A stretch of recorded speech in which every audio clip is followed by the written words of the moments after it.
Bismillahirrahmanirrahim. Assalamualaikum warahmatullahi taala wabarakatuh. Salam sejahtera dan salam pertemuan di alam maya untuk teman-teman yang berkesempatan hadir dalam sesi live malam ini. Apa khabar semua? Saya mendoakan agar anda sentiasa sihat dan dalam perlindungan Allah Subhanahu Wa Taala. Apa khabar? Fu Wui, how are you? Thank you. Hadir sama malam. Saudara McHill, apa khabar? Waalaikumsalam McHill. Saudara Mustafa Ilyas, waalaikumsalam. Man daripada Johor Bahru, good. Tapi Johor Bahru ni naik lagi man. Syukur Jamil. Saudara Thomas Tan, how are you Thomas? Kazani, Rosna Abdul, waalaikumsalam. Syahar Ibrahim, saudara Khairul Paklang, saudara Syamsul Anwar. 4 tulang kering orang Perak yuk. Badrin Abu Bakar, waalaikumsalam. Terus Hidayat UMNO Barisan Nasional ya, saudara Ashraf Mustafa, Asnadi Sulaiman, Hazli, Pak Tam, Harimau Berantai, Larak tu, saudara Abu Nawas, saudara Muhammad Izwan, saudara Zainun Abu Hassan, saudara Pak Mit, apa khabar? Saudara Jack Jimmy, Mayang, saudara Amaluddin Sagi, Rubidin, apa khabar Bi? Zaini Sawi, saudara Muhammad Razali Mustafa, saudara Syekh Husin, Hafiz Ekwan, Angah Faiz, Farizan Osman dan teman-teman yang lain yang tak sempat saya santuni akan saya santuni usai pencerahan malam ini. Saudara, hari ini saudara tanggal 23 Syawal. Semakin jauh kita meninggalkan Aidil Fitri dan hari ini hari Khamis malam Jumaat. Kalau ada kesempatan baca surah Yasin untuk kita sama-sama berdoa kepada Allah SWT supaya menjauhkan diri kita dan keluarga kita daripada segala musibah. Saudara D.S. Gali, Halimah Samsudin, saudara Halimah Hashim, saudara Amir Dola. Hari ini hari Khamis 3 bulan 2021, 33 bulan Jun. Dan kedudukan COVID-19 masih terus mengganas saudara. Semalam dia meningkat daripada 7,105 dia meningkat kepada 7,703. Dan hari ini meningkat lagi 8,209, bukan angka yang kecil saudara. Hari ini saja warga kita yang dijangkiti oleh virus corona adalah 8,209. Di Perlis ada pengurangan, semalam 7, hari ini 5. Alhamdulillah masih lagi single digit. Tapi di Kedah ada peningkatan. Semalam 283, hari ini 373. Di Pulau Pinang ada susut daripada 407 kepada 303. Di Perak, yuk, Abang Tebel lah. Ini semua pasal Epid One Labor ni asyik minum, asyik bercakap dengan sajat gamaknya ni. Epid. Ngapa Mikema begitu? Perak naik balik hari ni. Semalam 283, hari ni 373. Bukan mengelonsor, mencanak-canak naiknya. Yuk. Oh, alah. Macam mana dah orang Perak? Saya berharapkan warga Perak menjaga kebersihan diri, sentiasa menjarakkan penjarakan sosial. Duduklah di rumah yuk. Tak usahlah merayap ke malam ini. Apa peronjang dia keluar, tak payah. Di Selangor juga meningkat begitu tinggi. Semalam 2,728, hari ini 3,125. Warga Selangor yang dijangkiti oleh virus corona 3,125. Begitu juga di wilayah Persekutuan, semalam 701, hari ini 801. Tambahan 100 orang lagi daripada jumlah semalam, hari ini 801. Di Putrajaya tiba-tiba hari ini mencanak balik. Semalam 1, hari ini 33. Di Negeri Sembilan ada kelegaan tapi sikit sangat. Semalam 586, hari ini 576. Itu di Negeri Sembilan. Jaga kebersihan diri, duduk rumah, jangan duduk merayap. Rosini Korongot, orang Sabah, apa khabar? Di Melaka, semalam 209, tiba-tiba hari ini naik balik 322. Dan begitu juga di Johor, semalam 554, hari ini naik 752. Di Johor macam mana ni? Keadaannya nampak gaya gelembung di Johor tidak begitu baik. Jadi untuk warga Johor, lebih baik duduk di rumah. Tak payah keluar, minum air banyak-banyak, minum air panas, jaga kebersihan diri, jaga keluarga, saudara ya. Di Pahang ada penurunan, semalam 237, hari ini 135. Di Terengganu juga ada susut, semalam 224, hari ini 127. Begitu juga di Kelantan, nampak agaknya ada susut tapi tak banyak mana pun. Kerana semalam 541, hari ini 414. Berusaha terus, berusaha kita melakukan penjarakan sosial, tak payah nak merayap keluar ke mana-mana, jaga persiapan diri dan sebagainya. Di Sabah, Rosni nampak agaknya Alhamdulillah. Semalam 254, hari ini susut 203. Teruskan, kita susutkan jumlah ini. Begitu juga di Labuan. 159, hari 62. Tadi saya berbual dengan salah seorang wakil rakyat di Sabah. Dia kata yang banyak berlakunya di Labuan dengan pantai laut. Sebelah Pesandakan katanya. Itu yang banyak COVID-19. Dan di Sarawak ada peningkatan sikit. Semalam 588, hari ini 594. Itu gambaran kedudukan COVID-19 dan kematian hari ini adalah 103 orang warga kita yang dijengah maut hari ini saja. Jadi jumlah kematian sudah meningkat kepada 3,096 orang.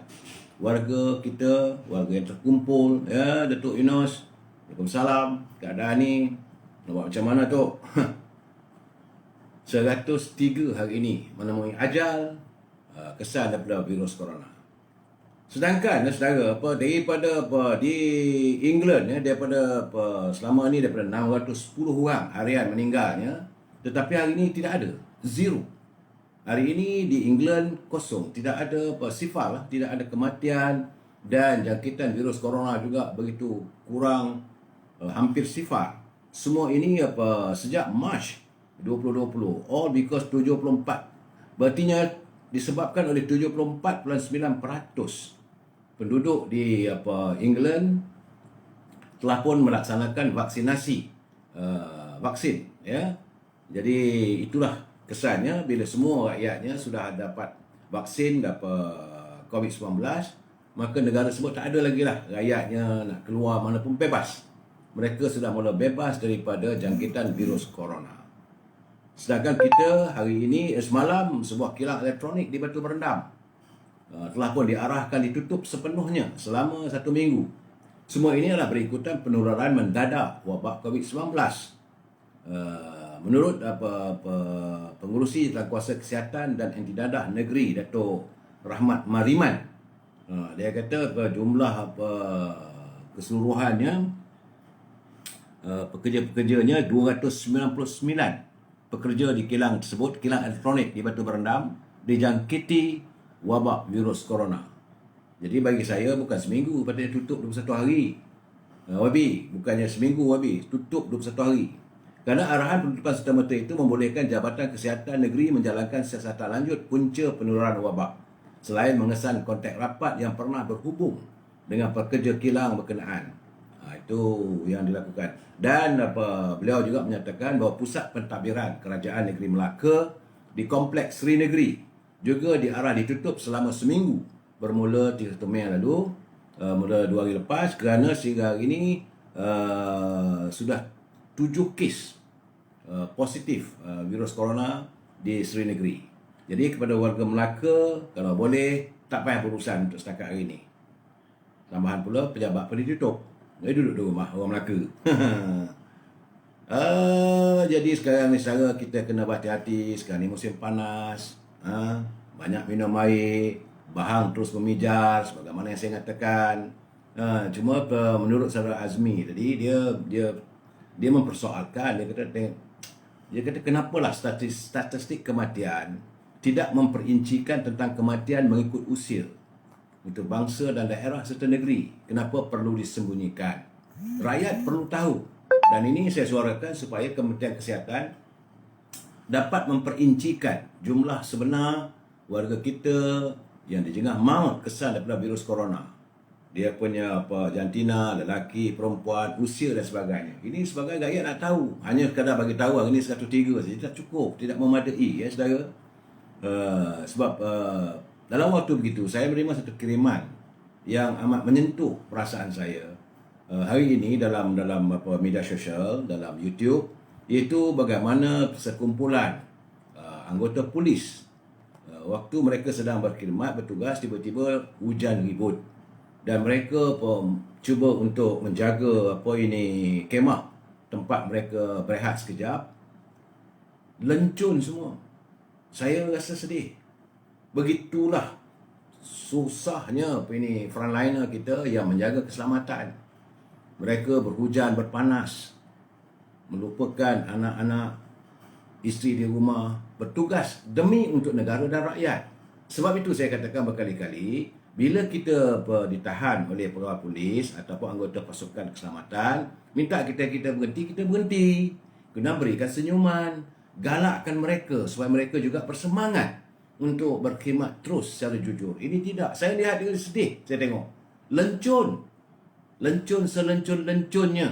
Dia hujan pula lebat selebat-lebatnya. Jadi dalam keadaan begitu kita haruslah berterima kasih kepada warga anggota pasukan keselamatan kita yang bertugas tanpa dipaksa. Mereka dengan rela melaksanakan tugas dan tanggungjawabnya. Secara itu cuma saya tengok tadi ada kiriman daripada saudara Jamaluddin Asyad, dia kata angka hari ini 8209. Dia kata minggu lepas pun 8209 juga. Macam mana boleh angka yang sama? Ini saya tak tahulah. Dan tempoh seminggu 8209, hari ini pun 8209. Itulah dia kata kalau nak bermain dengan angka pun lama-lama kan tu juga. Ertinya jumlah ini macam mana kata Saudara Azmi tadi lah, kita nak tahu jumlah itu sebenarnya, jantina dan sebagainya. Supaya rakyat faham, rakyat berhak untuk beritahu. Dalam waktu yang sama, saya ingin mengingatkan pada teman-teman semua. Sebab itu, mulai dah 2 hari lepas, dan untuk dalam seminggu kedua ni, Siti Faraiha dan Ibu Azhar pula tu, kita horong dulu. Itu membekalkan rendang tuk ataupun dendeng manis. Ya, kerana tular di laman media sosial tentang penyakit lembu yang agak menggerunkan, iaitu lumpy skin disease yang sudah menular di 35 wilayah di Thailand. Dia tidak berlaku di negara kita tapi di Thailand. Tapi saudara kena ingat, daging-daging kebanyakannya dibekalkan datang daripada Thailand. Jadi kita takut ada jangkitan. Kerana katanya 7,000 ternakan lembu dan kerbau. Dan ia berisiko tinggi merebak ke negara kita jika tidak dibendung pengimportan ternakan dari Thailand. Jadi saya harap Kementerian Pertanian dapat melaksanakan tugas dengan baik. Kalau boleh kita tangguh dululah kehadiran lembu-lembu dari Thailand ni, sebab kita tahu bahawa sekarang ni kita akan menghadapi musim Adha pula, raya korban. Nampak gayanya tahun ni korban kita pun dah tak boleh nampak gayanya, saudara. Kalau begitu banyak lembu-lembu dari Thailand, 7,000 yang dijangkiti oleh lumpy skin disease.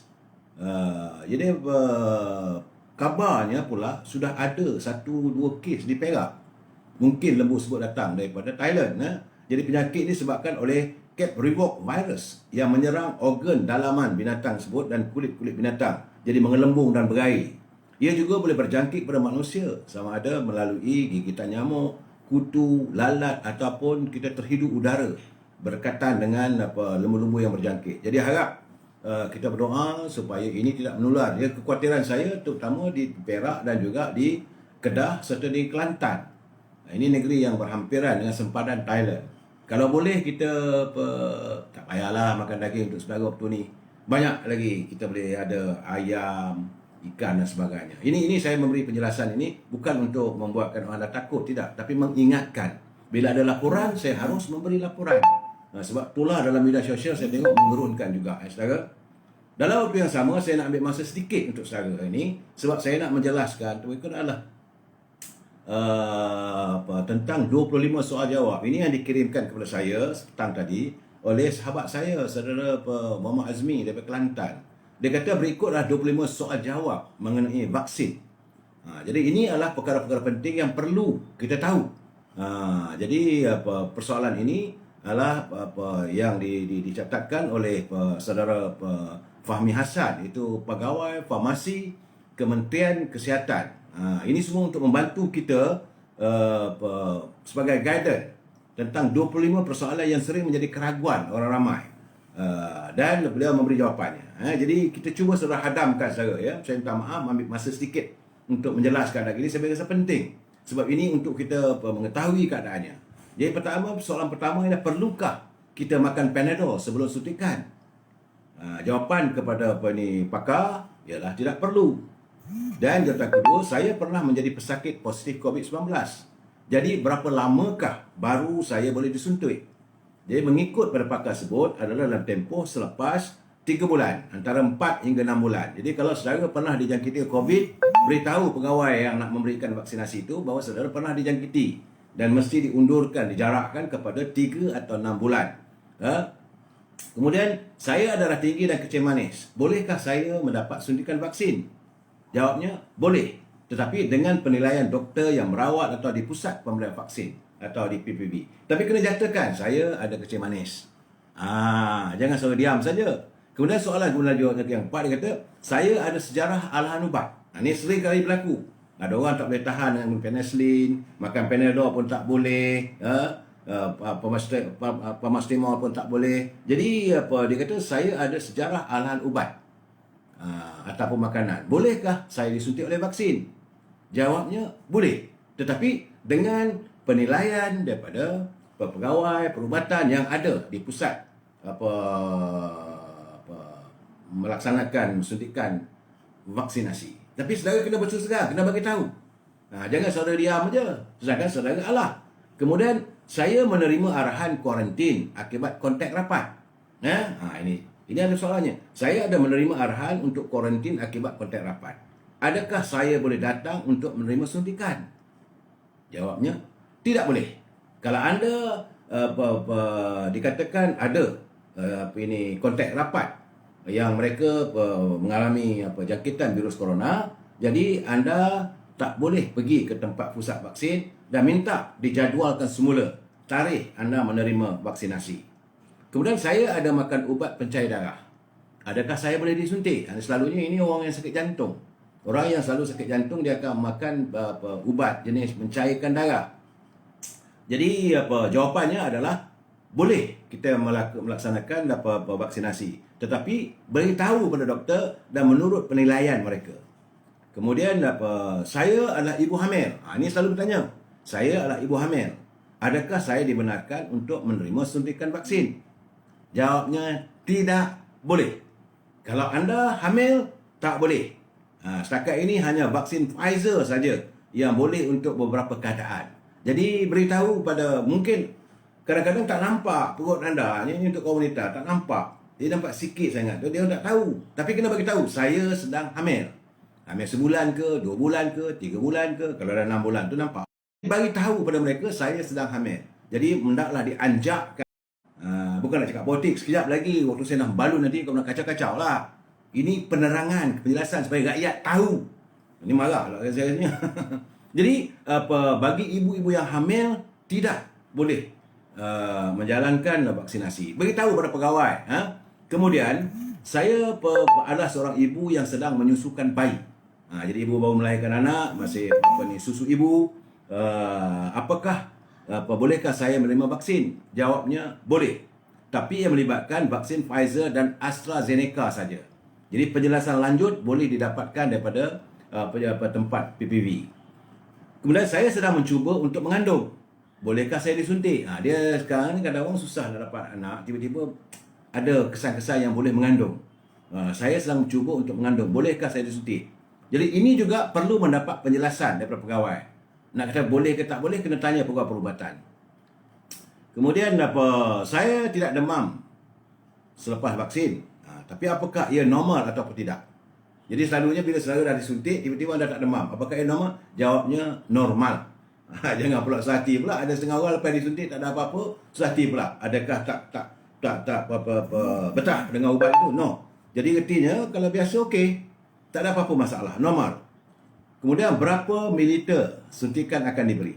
Ini soalan yang selalunya orang bertanya, berapa mililiter suntikan vaksin akan diberi dalam badan saya? Ia berbeza mengikut jenis vaksin. Dan ini juga boleh bertanya dengan jurusuntik untuk pengesahan. Ada dia punya jumlah-jumlah dosnya tu ya, saudara. Kemudian saya sudah menerima vaksin. Perlukah saya mengasingkan diri atau tidak? Jadi anda sudah dapat vaksin, perlukah anda mengasingkan diri daripada dalam penjarakan sosial dan sebagainya? Jawabnya tidak perlu. Tapi patuh kepada prosedur operasi standard sebelum divaksinkan saja. Jadi sebelum anda divaksinkan, penjarakan. Selepas divaksinkan, is okay.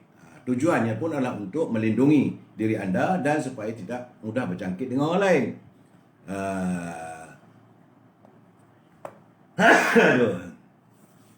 Kemudian ada soalan, berapa lama perlu menunggu untuk makan Panadol? Ini soalan-soalan, ini perlu kita tahu saudara ya. Berapa lama saya perlu menunggu untuk makan Panadol? Jawapannya apabila sudah mula merasa sakit atau demam. Jadi kalau tak rasa sakit, tak ada apa, tak payah makan lah. Jadi kalau rasa kepala tu pening-pening sikit, jadi kalau rasa badan-badan dah punya dedor-dedor, pijak-pijak badan, itu boleh makan Panadol. Kalau tak ada apa, tak payah. Bolehkah saya bersenam selepas saya divaksinkan? Jawabnya, boleh. Tapi kalau anda rasa sihat, jangan pula dah lepas dah dapat vaksin, rasa sihat, terus nak buat exercise. Hati-hati sebab ubat sedang berjalan dalam tubuh badan anda. Kemudian soalan lagi, adakah perlu pantang makan pedas atau lain-lain? Ini pun ada juga orang kata makan ni, ambil vaksin ni, tak pantang, tak boleh makan itu, tak boleh makan ini. Jawabnya, tidak perlu. Nak makan, makanlah. Nak makan teh tarik, nak minum teh tarik ke, nak makan nasi kandar ke, nak makan asam pedas ke, nak makan masak lemak ke, masak lemak cili api. Carry on. Selepas vaksin tak ada masalah. Kemudian, saya mempunyai masalah asma. Okey, ini selalunya orang selalu ada asma, ada penyakit lelak. Bolehkah divaksin? Jawabnya, boleh. Melainkan mempunyai asma yang tidak terkawal. Kalau anda punya asma itu tidak terkawal, tak boleh vaksin dulu. Bagi tahu kat pegawai perubatan, saya ada asma dan sekarang ni pun tengah tolong. Jadi dah kalau begitu, bagi tahu kat dia, minta tarikh yang lain. Ya saudara. Kemudian saya juga sudah terambil Panadol sebelum suntikan. Bolehkah saya menerima suntikan vaksin? Mana artinya sebelum dia keluar rumah, dia telan Panadol dulu. Boleh tak boleh? Jadi jawabnya, boleh ambil vaksin. Dia tidak perlulah ambil. Tapi kalau sudah makan, macam mana, tak apalah, tak ada masalah. Sebab tujuan Panadol itu adalah untuk melegakan kalau kita ada rangsangan dalam badan kita. Mungkin pening kepala dan sebagainya. Dia tak payahlah nak pergi ke pusat vaksin, kita makan Panadol. Tak perlu. Saya ada mempunyai masalah jantung dan pernah menjalani pembedahan. Ini persoalannya. Jadi, bolehkah saya divaksinkan? Ini saudara kena dapatkan nasihat doktor dan lakukan penilaian di PPV. Kalau saudara dah buat rawatan jantung, tak kisahlah 2 bulan ke, setahun ke, 2 tahun ke, ataupun 5 tahun ke, anda sudah membuat operasi ataupun pembedahan jantung, sila beritahu pada pegawai yang menjalankan vaksinasi itu, saya ada masalah jantung. Kalau tak percaya, buka ni, nampak? Ada jahit-jahit ni. Tunjukkan. InsyaAllah mereka akan membantu anda untuk memberi khidmat nasihat yang baik. Kemudian, bolehkah saya menerima darah selepas divaksin? Ini pun satu persoalan lagi. Sebab ramai kadang kita tahu macam di Kedah sekarang ni, hospital di Kedah kekurangan darah sebenarnya. 2 malam lepas saya dah beritahu, boleh tahan 3-4 hari lagi. Jadi sebagai warga yang ingin berbakti pada negara, pada rakyat semua, dia bertanya, bolehkah saya menerima darah selepas saya divaksinkan? Jawabnya, boleh. Kerana tiada jangka rasmi yang ditetapkan. Namun, adalah dicadangkan, kalau boleh, biarlah pula ni. Kalau boleh, biarlah selepas seminggu. Selepas anda divaksinkan, selepas 1 minggu, barulah buat kalau nak terima darah dan sebagainya. Tapi kalau lepas vaksin nak buat pun boleh, tapi dicadangkan lepas seminggu. Bolehkah saya bersama dengan suami atau isteri selepas suntikan? Ini soalan cepumas. Bagi pasangan yang baru berkahwin, bagi pasangan suami isteri, boleh ke untuk bersama? Faham? Saya tak boleh elaborate benda tu. Jawabnya, boleh. Tak ada masalah. Dah ambil vaksin tu, teruskanlah. Tak ada masalah. Itu kewajipan masing-masing. Kemudian, bolehkah saya mandi selepas suntikan? Ini pun satu persoalan lagi. Bolehkah saya mandi selepas saya disuntik? Takut terkena air pada tempat suntikan. Jawabnya, boleh. Jadi letakkan pek ais di tempat suntikan juga dibolehkan. Jadi kalau tempat tu rasa mengilu lagi, rasa sakit lagi, masing-masing orang ada masing-masing masalah. Jadi ambil ais letak kat situ untuk melegakan. Dan anda boleh mandi, tak ada masalah.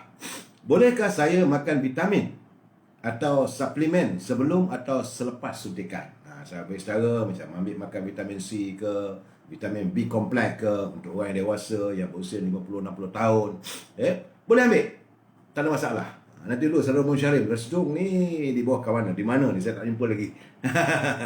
Itu di bawah lelah tadi lah. Bagi tahu kepada pegawai perubatan, saya ada resdung ni. Bagi tahu. Ya saudara.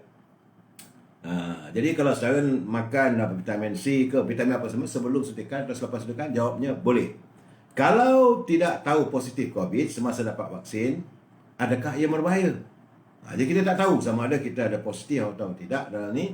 Jawabnya tidak berbahaya, tetapi vaksin tidak ada efektifnya. Anda dah kena jangkitan COVID. Jadi dia tak berbahaya tapi efektifnya kurang lah. Dan soalan yang ke-24, selepas saya menerima suntikan, bolehkah saya merokok? Ini perokok tega macam saya ni. Jawapannya, merokok adalah tabiat yang bahaya, saudara. Berhentilah merokok. Tapi tiada saranan berbeza sama ada sebelum atau selepas ambil vaksin. Bukan artinya dah ambil vaksin tu berhenti merokok. Tidak. Cuma para doktor mengatakan, kalau saudara isap rokok tu berbahaya, kata doktor. Tapi kalau tanya dekat saya relax je lah. Okey, tak ada masalah. Okey, saudara. Dan soalan terakhir, saya mempunyai masalah glukosa 6-phosphate dehydrogenase G6PD. Bolehkah saya melaksanakan suntikan vaksin? Jawabnya boleh. Jadi saudara, itu dapatan saya. Saya terima kasih kepada saudara Azmi dan untuk saudara Hayati. Kalau rasa tak puas hati nanti bila siaran ini boleh ulang balik nak tahu. Bab resdung tadi saya tak ada jawapan. Saya bukan doktor ya saudara. Saya menyiarkan saja. Apa ni tak tahu kerja cakap rahsia. Itu dia punya hal lah. Kita nak tahu harganya berapa semua rahsia pula. Baik saudara. Nasihat Rasulullah tentang pemimpin yang penipu. Ini kita masuk dalam tazkirah. Selesai ya bab-bab COVID apa ni semua ni. Menurut Rasulullah SAW, dia kata akan datang kepada manusia tahun-tahun yang penuh dengan penipuan dan tipu daya. Kata-kata pendusta dibenarkan. Dan percakapan orang yang benar pula didustakan. Amanah diberikan kepada pengkhianat. Dan dikhianati orang-orang yang amanah. Kemudian akan bersuaralah golongan Ar-Ruwaibidah. Itu baginda SAW ditanya, siapakah golongan Ar-Ruwaibidah itu ya Rasulullah? Maka jawab baginda Rasulullah, orang yang bodoh lagi fasik berbicara. Yang mengurus berkaitan dengan perkara umum yang besar. Jadi orang tu orang fasik. Sebab dia kata akan datang bahawa mereka yang mendusta, yang khianat akan dilantik sebagai pemimpin. Sebab itu menurut Imam Al-Ibni Tamiyah, hadis ini menggambarkan tentang kerosakan akhlak dan integriti pada ummah akhir zaman. Golongan penipu, pendusta diangkat menjadi pemimpin. Lalu mereka mengeluarkan pandangan dalam perkara-perkara yang penting. Ini kena kita hati-hati. Sebab itu, kalau mereka pemimpin, bila mereka membuat kenyataan dan sebagainya, jangan kita 100% percaya, semak balik. Kalau bercakap, dia kalau dia baca surah Al-Quran dan sebagainya, sila cari terjemahan Al-Quran. Sebab kita tak faham sanad bahasa Arab. Betul tak betul, kena tak kena ayat yang digunakan. Kadang-kadang mereka mencedok aja, sekat-sekat je. Ya ayuhan nas. Sebagai wahai manusia. Setakat. Itu saja. Apa maksudnya? Tak ada. Jadi sebab itu saudara, kita kena lebih berhati-hati.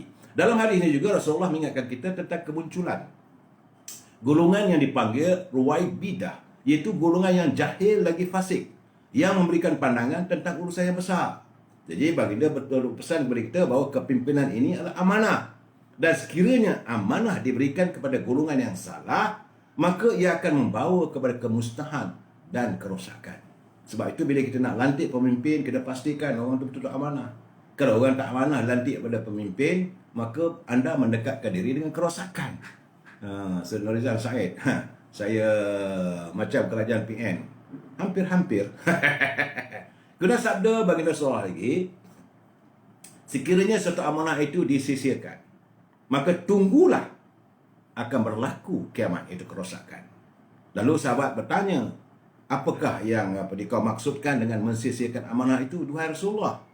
Maka Rasulullah bersabda, sekiranya satu urusan diberikan kepada yang bukan ahlinya, itu orang yang tidak berkelayakan, maka tunggulah akan berlakunya kiamat, itu kerosakan. Hadis riwayat Al-Bukhari. Jadi semoga kita mendapat sedikit bimbingan daripada pengajaran hadis ini, yang saya terima kasih kepada Dr. Ahmad Sanusi Azmi yang saya petik daripada Harakah Daily. Saya kena bagi tahu kepada orang kata saya pelagiat. Tidak. Ini saya petik daripada Harakah Daily yang tulisan daripada Dr. Ahmad Sanusi Azmi. Ini hadis-hadis ini kita kena hayati, sebab baginda Rasulullah menyatakan, aku tinggalkan pada umatku Quran dan hadis. Okey saudara? Baik. Salam impian moratorium dan kumpulan wang simpanan pekerja RM10,000. Kalau kerajaan berbelanja tanpa had, maka negara akan muflis. Tajuk perbincangan kita malam ini, kecoh rencam, akhirnya sempang peranang. Saya suka menggunakan perkataan sempang peranang. Sempang peranang ni dah tak teratur dah. Dah kelang kelibut. Minum sikit ya. Terima kasih Dr. Ramsyah. Baik. Sebelum saya memberi pencerahan tentang tajuk malam ini, kecoh rencam, akhirnya sempang peranang, kita santuni dulu pantun Pak Nazil. Terima kasih Pak Nazil yang tidak sunyi-sunyi, tidak henti-henti menghantar kiriman daripada saya pantunnya. Saya suka sangat pantun Pak Nazil ni. Kerana bahasanya indah, pembayangnya cantik dan beliau menyindir dengan bahasa yang cukup baik. Inilah cara orang Melayu menegur ya. Kata Pak Nazil, ikan puyuh dimasak gulai, sedap rasanya, Masya Allah. Pucuknya layu, ranting terkulai, tanda akarnya ada masalah. Jadi kalau pucuk itu layu, ranting terkulai, tanda akarnya ada masalah. Artinya, kalau pimpinan kerajaan hari ini, dah kita tengok dah keadaan begitu, bercempera apa semua tu, artinya ada yang tak kena di peringkat akarnya. Itu cara Pak Nazir menegur kita. Indah bahasanya. Dari lenga bersama Pak Andak, pergi Kuala, membeli terubuk. Sudahlah telinga, pekak badak. Wajahnya pula seperti tembok. Itu dia marah tu. Udahlah pekak badak. Tapi muka dengan tembok, muka tak tahu malu. Tabal. Itu cara Pak Nazir memberi teguran kepada pimpinan supaya dapat mereka hayati lah. Terima kasih Pak Nazir. Baik saudara. Saya harus mengingatkan saudara, mereka yang menyunting semula live dan masuk ke channel YouTube, maka menjadi tanggungjawab anda di atas setiap suntingan yang dilakukan ataupun setiap tulisan. Sila pastikan anda berfikir panjang sebelum menyunting ataupun mengambil sebahagian daripada pencerahan saya ini, kerana saya tidak bertanggungjawab dan saya pun tidak ada kemampuan untuk meneliti semuanya. Ingat saudara, semua itulah tanggungjawab anda. Bila anda berinteraksi dengan saya santuni, itu saya bertanggungjawab. Cuma saya minta, saya mohon, gunakanlah bahasa yang baik. Sebab kita ni warga bangsa yang cita damai, warga bangsa yang harmonis. Gunakan bahasa yang baik, jangan maki hamun, jangan mencarut, cantik bagi bidalan apa semua. Masalah. Dan prinsip asasnya, kita mesti bersetuju untuk tidak bersetuju. We must agree to disagree. Saudara? Saya tertarik dengan mutiara kata daripada Profesor Engku Aziz, Allahyarham Profesor Pak Engku. Ini pemikir bangsa kita. Kata Pak Engku, jika seorang doktor membuat silap, maka satu manusia akan mati. Tetapi, jika seorang jurutera membuat silap, maka satu jabatan akan runtuh. Namun, jika seorang pembuat dasar atau pemimpin melakukan kesilapan, satu generasi manusia akan sengsara. Jadi kita harus fikir, ini kenyataan daripada mutiara kata Allahyarham Profesor Diraja Engku Aziz yang diutarakan oleh Allahyarham pada tahun 1989. Ingat saudara, kalau seorang doktor buat silap, paling tidak pun seorang hanya mati. Kalau engineer tu pun buat silap, paling tidak jabatannya rubuh. Tapi kalau pemimpin melakukan silapan dalam tindakannya, satu generasi akan hancur. Saya ingin menyantuni sebenarnya dalam isu kita dengan kedaulatan Raja-Raja Melayu dan sebagainya. Saya tertarik juga membaca pandangan Saudara Amir Sharif. Amy Sharif dia kata bila dia membaca komen-komen dalam laporan akhbar yang melibatkan tokoh undang-undang, jadi dia melahirkan rasa terkilan kerana mereka ni seolah-olah mempertahankan sebarang tindakan yang memperkecilkan ataupun cuba untuk menghasut supaya adanya unsur-unsur supaya dulu yang memulia Raja-Raja Melayu ini dipetikai dan sebagainya. Jadi benda tak patut. Saya tak mau katalah apa insidennya, tetapi banyak mereka menulis kadang-kadang tu yang menyentuh tentang institusi diraja. Sebab ni kita sebagai orang Melayu kita harus mempertahankan. Saya setuju dengan isi hati saudara Amy Sharif yang merasa cukup terkilan. Bukan saudara sekian, saya sendiri rasa marah. Sebab sepatutnya kita raja kita harus mempertahankan institusi Raja-Raja Melayu. Inilah payung mahkota kita. Inilah tempat kita mengadu. Inilah yang memayungi kehidupan rakyat. Sebab itu saya agak tertarik dengan tulisan Datuk Profesor Dr. Hashim Yaakob. Datuk Profesor Hashim Yaakob ada membuat tulisan yang saya nak baca malam ini berhubung dengan keikhlasan seorang raja. Ya, saudara. Kata Datuk Profesor Dr. Hashim Yaakob, apabila saya membaca titah Sultan Perak, Sultan Nazrin Muizzuddin Shah yang disiarkan dalam Usaha Melayu baru-baru ini, dia berbunyi, tegurlah beta. Setiap kebenaran wajib disembahkan dan jangan sama sekali dirahsiakan daripada pengetahuan beta. Jauhkan beta daripada cerita-cerita panglima negara hingga mendorong beta untuk berkhayalan, lena dengan mimpi indah, sedangkan realiti yang berlaku di kalangan rakyat dan dalam negeri sangat berlainan dengan apa yang diceritakan. Ini kenyataan tulus daripada Sultan Nazrin, Raja Temayuk.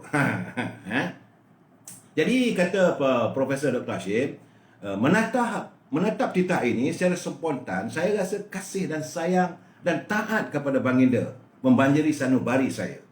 Lafaz sebegitu murni inilah yang dihajatkan oleh rakyat daripada seorang sultan untuk memayungi mereka, dan negara telah menjadi nyata dan jelas.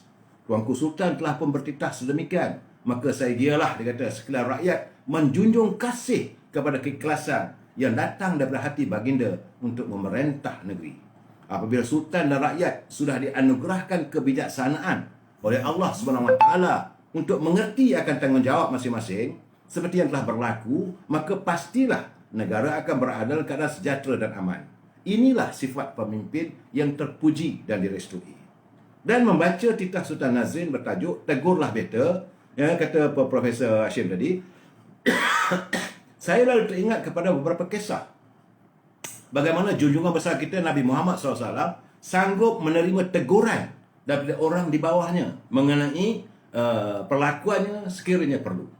Pada satu ketika, Nabi Muhammad telah ditarik tangannya dengan kasar oleh seorang Arab yang meminta Baginda melunaskan hutang, walaupun tarikh untuk membayarnya belum tiba.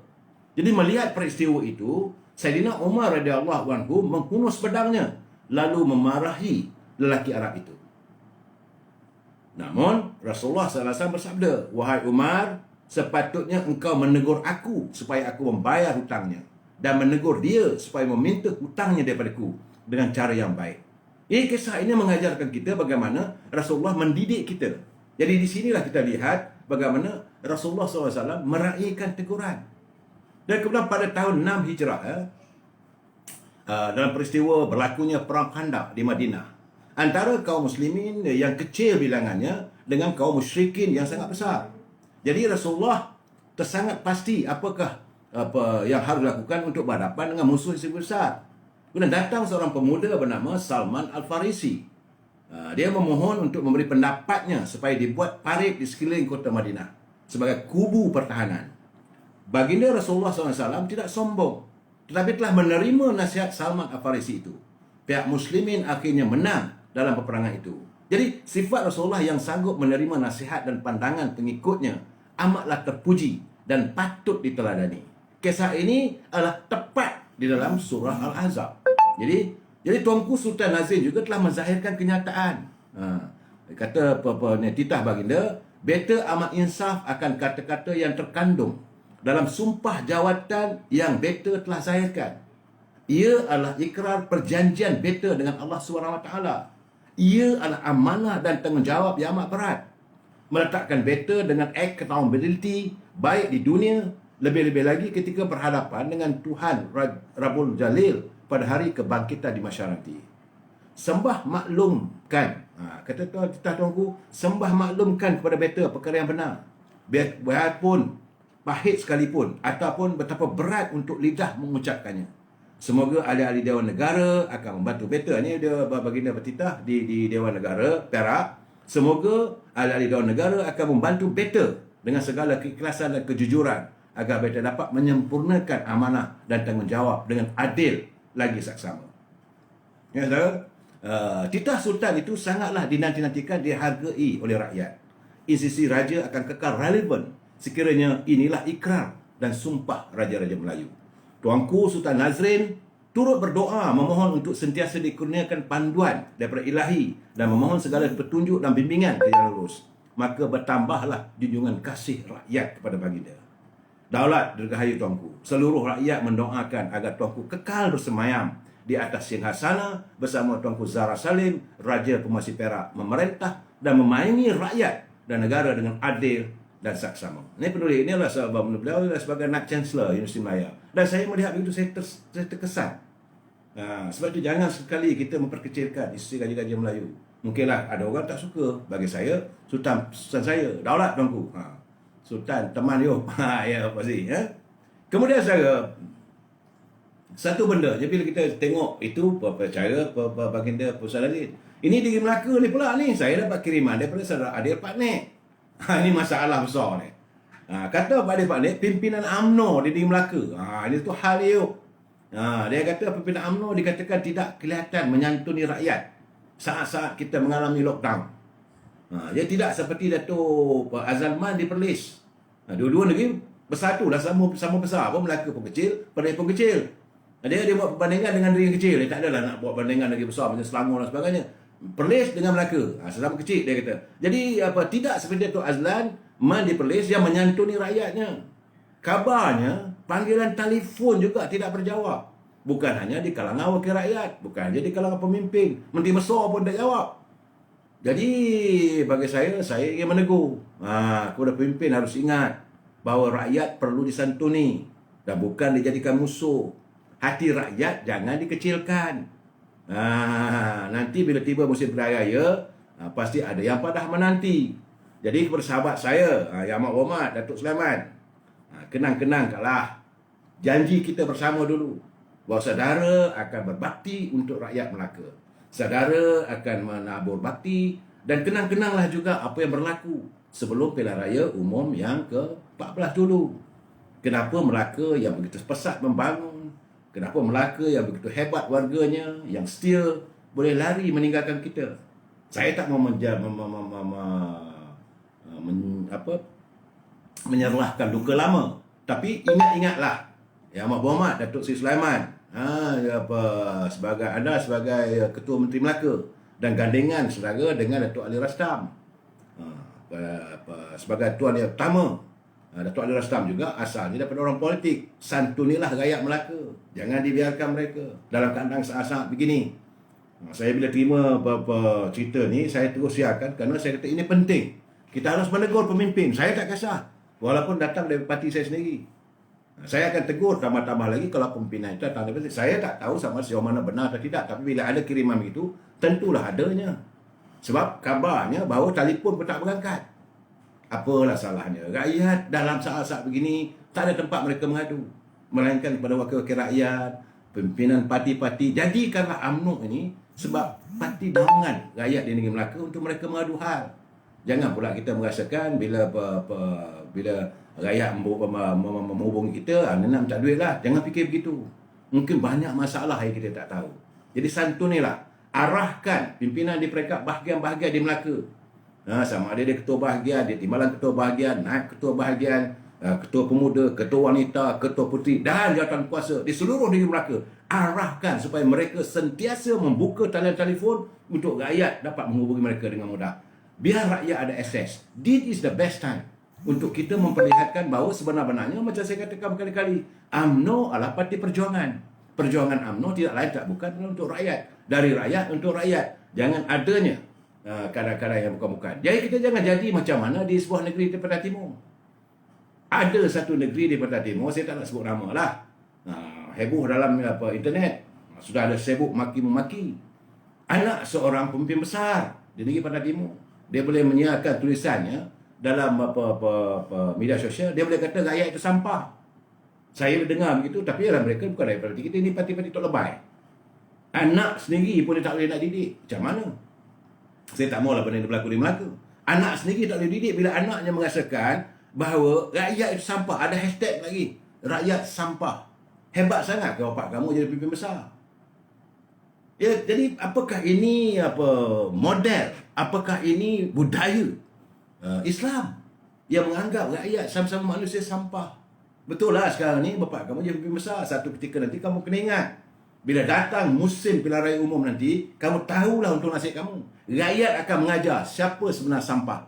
Apakah rakyat sampah atau kamu yang akan jadi sampah. Kerana waktu itu, kalau bapak kamu tidak lagi menjadi pemimpin, dan kalau ada berlakunya salah urus takbir, tentulah rakyat akan minta supaya pihak berkuasa menyiasat. Waktu itu kita tahu siapa sampah sebenarnya. Jadi kepada anak wakil rakyat sebut, anak pemimpin besar itu berhati-hati sebelum mula kenyataan. Jangan disinggung rakyat. Saya walaupun saya bukan dia rakyat Pantai Timur, tapi bila sebut rakyat, saya juga rakyat biasa. Jangan anggap kami ini bahan-bahan yang boleh dibelasah begitu saja. Tunggulah. Anda tunggulah nasib anda nanti. Jadi saya harap saya tak mau sebut negeri mana sebab saya tak mau memburukkan warga negeri tersebut. Tapi bagi saya negeri itu di bahagian Pantai Timur. Bapaknya orang besar. Bila orang besar ni jangan ingat bapak kamu orang besar maka kamu segala-galanya. Ni, pemimpin ni kena ingatkan anak-anak kamu. Jangan lepas mulut, jaga tingkah laku. Bahawa setiap tingkah laku ataupun tindakan mereka diperhati oleh rakyat. Ya, saudara Mahdi Hashim, bapak game Publica terpulang lah. Saudara mungkin sudah tahu. Kan? Bagi saya, dia kena ingat. Kita mesti ingat. Sebab saya pesan pada anak-anak saya. Walaupun saya tak ada apa-apa sebab saya kena ingat bapa selalu buat live malam-malam. Orang kenal bapa. Jangan kamu buat apa yang kamu kan. Jaga tata tertib, hormat orang. Apa salahnya menghormati rakyat? Takkan menganggap rakyat sampah. Kamu ke sampah atau kami yang sampah? Bagi saya sekarang ni bapa kamu tu yang sampah. Yang meminta daripada rakyat, sokonglah saya, undilah saya nak jadi pemimpin. Bila saya jadi pemimpin, apa kamu buat pada rakyat? Biarkan anak-anak kamu menyampahkan, menjadikan rakyat sebagai sampah. Kamu tunggu nasib kamu. Ini saya marah betul. Ini begitu juga saudara. Ini satu lagi saya tular pula hari ni. Saya tengok apa saya terkejut. Astaghfirullahaladzim. Saat kita susah, saat rakyat berada dalam keadaan gundah gulana, dalam kita duduk di rumah yang terkurung, tak boleh keluar dalam lockdown ini, tiba-tiba ada pula berita laporan Astro Awani. Tanggal 1 Jun, dia ada 2 hari lepas. Apa kata? Menteri Komunikasi Datuk Syafiuddin Abdullah, dia mengatakan dia akan menggunakan sekitar 960 orang penggiat seni untuk menyediakan hiburan dari rumah. Dan peruntukan lebih kurang katanya berapa juta? 6 juta ringgit disediakan. Saya kata ni menteri apa benda ni? Rakyat tengah susah, yang kamu nak hiburkan buat apa? Kenapa tidak dijadikan program di kaca TV? Kalau program TV itu TV milik kerajaan, RTM 1, RTM 2, okeylah TV 3 tu swasta. SO pun swasta. Apa tidak salahnya kita mengajar untuk tazkirah agama, baca Al-Quran, baca Yasin. Ini TV 3 menjalankan baca Yasin. RTM tak buat apa pun.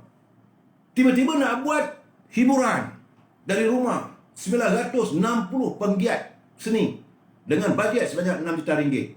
Saya hairan lah sekarang ni. Ambil baliklah jawatan kamu tu sebagai ketua penerangan. Bagi penerangan tentang COVID ni, bukan untuk berhibur. Ini saya kadang-kadang kita menegur pemimpin ni. Jadi saya tak tahulah sebab itu sekarang ni kecoh dan rentam akhirnya sempang peranang di Putrajaya. Rencam dia kuat di anjung kuasa si perdana dilaporkan bertambah panas. Kenyataan Datuk Ismail Sabri yang dilihat tidak lebih sekadar menanti waktu untuk meletakkan keputusan yang pastinya merudumkan kepimpinan Kerajaan Perikatan Nasional. Sebab semalam dia siapkan gambar, dia keluar daripada pintu pejabat, tutup. Saya dah tutup pintu utama. Tapi titik-titik ini menimbulkan pelbagai spekulasi. Ini katanya, dia kata bahawa tapi bila dia memakai pakaian yang bukan pakaian rasmi, rakyat sudah dapat melihat. Jadi kalau orang Kelantan kata, dah habis kucalana lah ni. Sekali kadang sebenarnya kesal bila kucalana ni. Kecoh, sekecoh-kecohnya di dalam sosial. Malahan saya tengok ada pula orang mengatakan berlaku tumbuk menumbuk meja. Mentak meja. Orang ni tak setuju kerana perbalahan antara Datuk Ismail Sabri yang ingin mempertahankan keputusan mengadakan total lockdown, tidak mau bagi kebebasan untuk pergerakan rakyat apa semua. Nah, dalam keadaan begini, saya haraplah Datuk Ismail Sabri ni bercakap benar. Nak keluar. Jangan buat malu UMNO. Datuk kena ingat bahawa Datuk sebagai naib Presiden UMNO. Takkan orang kalau benar berlaku, saya mengharapkan tidak berlaku. Kalau benarlah sampai nak tumbuk-tumbuk meja apa semua, biadab. Orang biadab sebegini perlu kita ajar, dia tak perlu kita bersekongkol. Sudah belum ni macam-macam bala datang. Memang keadaan sekarang ni, suasana negara kita begini, nak buat hiburan. Kemudian lepas tu dekat ada perbalahan di kalangan menteri-menteri. Saya dikabarkan apa yang kita baca. Saya tak dapat laporan sepenuhnya. Cuma saya nak beritahu pada Datuk Ismail Sabri, kalau benarlah seperti apa yang dilaporkan, tak payah tunggulah. Saya yakin Datuk Ismail Sabri dia mungkin menunggu mesyuarat Majlis Tinggi UMNO untuk membuat keputusan. Dan rasanya hati dah tak ada lah. Tapi kena buatlah. Jangan sorong sentap macam umpun-umpun di tepi bakau. Saya tahu umpun-umpun kalau kita nak memancing ikan, kita cari umpun-umpun. Umpun-umpun tarik, kita sekejap sentap, keluar. Sekejap sentap, siap keluar. Itu tak boleh begitu. Maruah UMNO kena dipertahankan. Saudara bertanggungjawab sebab saudara adalah naib presiden. Dan saya mengharapkan agar menteri-menteri yang mewakili parti UMNO jangan fikirkan jawatan anda saja. Kalau dah begitu keadaannya, belah. Nak tunggu buat apa? Jangan orang kata kita jadi kumpal tembaga. Hidung tak mancung, pipi tersorong-sorong. Dan orang yang menentang carangan daripada Datuk Ismail Sabri, kabarnya saya tak tahu. Dia, kalau ini keadaannya, menjadi tanggungjawab kepada semua ahli UMNO di kawasan Gombak. Jangan berikan rakyat satu undi pun untuk ni orang macam ni. Soal kamu nak berbalah dalam parti PKR itu antara kamu dengan pimpinan kamu. Tapi jangan kamu usik. Datuk Ismail Sabri adalah naib presiden kami. Beliau adalah pimpin utama dalam kerajaan. Bukan kamu rasa diri kamu sebagai timbalan Perdana Menteri, kamu bukan kalau pergi pun tidak mengurangkan. Itu bagi mereka menganggap sekali. Sebab itu warga UMNO dilayan sebegitu. Saya melihat keadaan ini kalau benar sebagai saya mengharapkan tidak berlaku. Tapi kalau benar begitu, ya kita harus mempertahankan. Warga UMNO kena mempertahankan Datuk Ismail Sabri. Tapi dia pun kena jagalah imej UMNO. Dia kena jagalah maruah UMNO. Kalau orang dah buat berlaku begitu pun masih terhegeh, tersengih-sengih, bagi saya dia tak berhak lah, tak wajar jadi naib presiden pun. Orang dah buat begitu. UMNO ada maruahnya, warga UMNO ada maruahnya. Jika dia dilayan sebegitu, kita menjadi tanggungjawab kita semua untuk membela. Jangan nak jadi Pak Turut je, betul Saudara Rahman Ramli. Pak Long Sabri letak jawatan lah. Orang menteri, orang lain tu buat tarik, tak payahlah. Betul. Yang sekarang ni jangan nak jadi panggil lah. Bagi jawatan, jawatan sebagai Menteri Pertahanan. Tapi cerita pasal COVID, akhirnya orang kata ini Menteri Jurulepas. Memang pada mula-mula semua orang sayang. Baiklah, Abang Long. Tapi sekarang apa jadi? Dan sekarang bila anda diperlakukan begitu, tak berani nak tarik diri. Dah kena pun tak mau tarik diri, saya tak tahu. Di sini, saya menghormati apa yang berlaku di Sabah.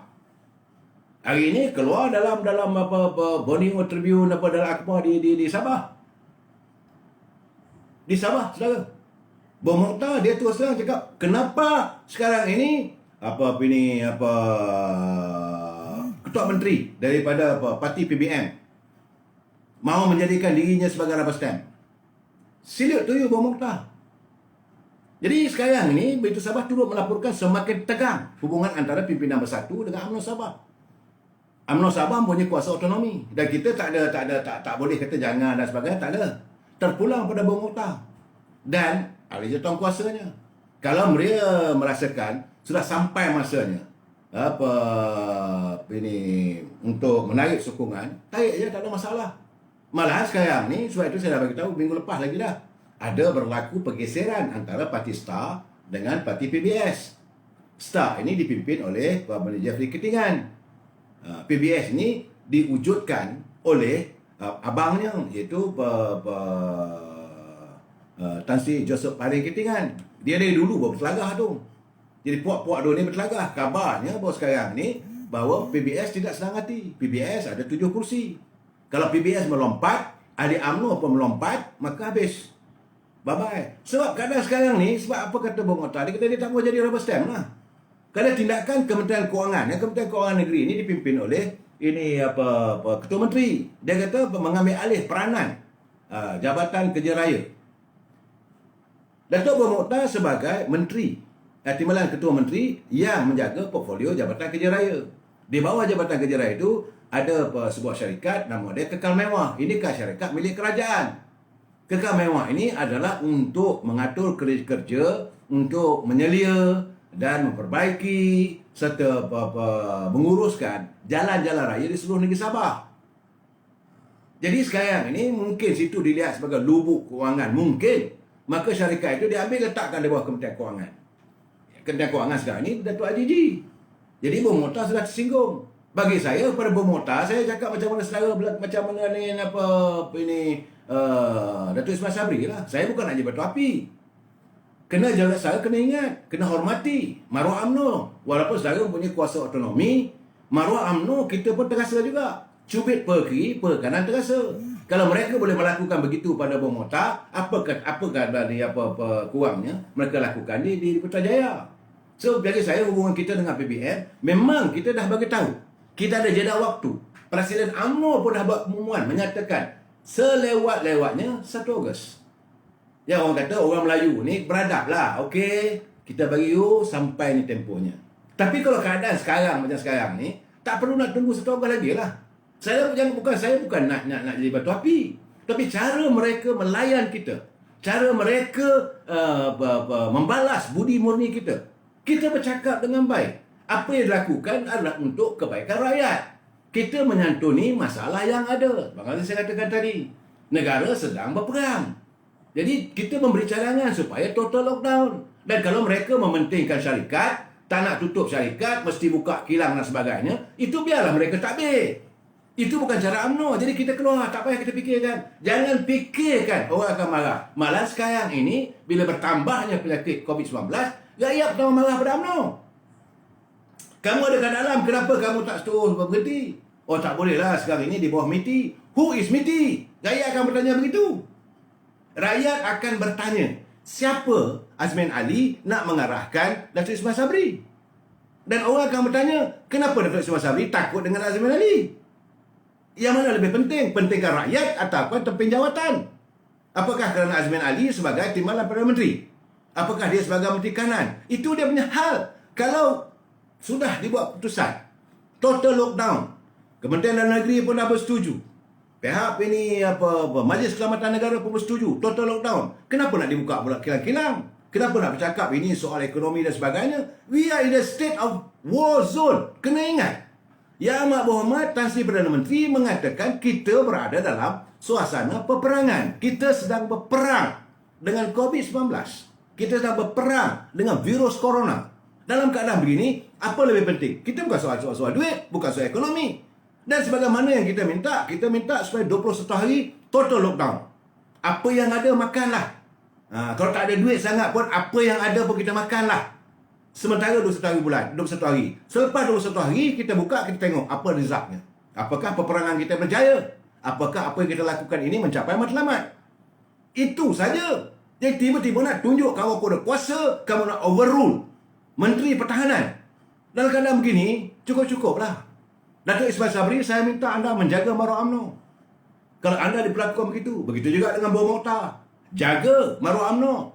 Kalau jawatan saya boleh begitu, orang ambil, orang boleh letak sana, letak sini, it's too much.